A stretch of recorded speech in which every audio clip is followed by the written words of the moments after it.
Xotirani boshqarish va til o'rganish strategiyalari. Siz bu tuyg'uni juda yaxshi bilasiz. Chet tilidagi yangi so'zni lug'atdan qidirasiz. Uni 10 marta ovoz chiqarib takrorlaysiz va o'sha lahzada mukammal tushunasiz. Ammo bir soatdan keyin u yo'q bo'ladi. Butunlay g'oyib bo'ladi. Bu go'yo diqqatning yetishmasligidek tuyuladi. Lekin aslida bu biologik xususiyatdir. Sizning miyangiz bu yuqori samarali filtr bo'lib, u sizning darhol omon qolishingiz uchun keraksiz deb hisoblagan ma'lumotlarni o'chirishga moslashgan.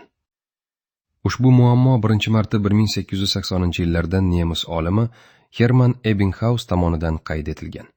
U miyamizning tuzilishi tufayli an'anaviy yodlash, yodlab olish ko'pincha samarasiz ekanligini anglab yetdi. Ebbinghausning unutish egri chizig'i. Bu Ebbinghausning unutish egri chizig'i bo'lib, u hech qanday aralashuv bo'lmasa, xotirada saqlash darajasi bir necha soat ichida qanchalik keskin pasayishini ko'rsatadi. Strategiyasiz siz bugun o'rgangan ma'lumotlaringiz ertaga deyarli butunlay unutiladi. Tilni muvaffaqiyatli o'rganish uchun faqat qo'pol kuchga, shunchaki yodlashga tayanib bo'lmaydi. Miya uchun 3 ta samarali tizim. Siz miyangizni ma'lumotlarni saqlashga majburlash uchun ma'lum bir vaqt jadvalini tushunishingiz kerak. 1.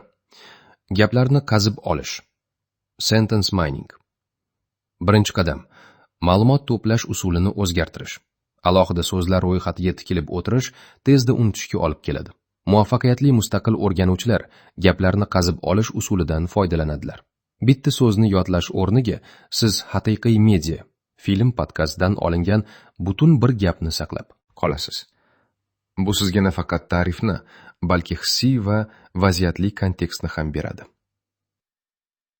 2. Mnemonika. Mnemonic hooks. Kontekstga ega bo'lgach, uni xotirada mahkamlash kerak. Bu yerda mnemonika yordamga keladi.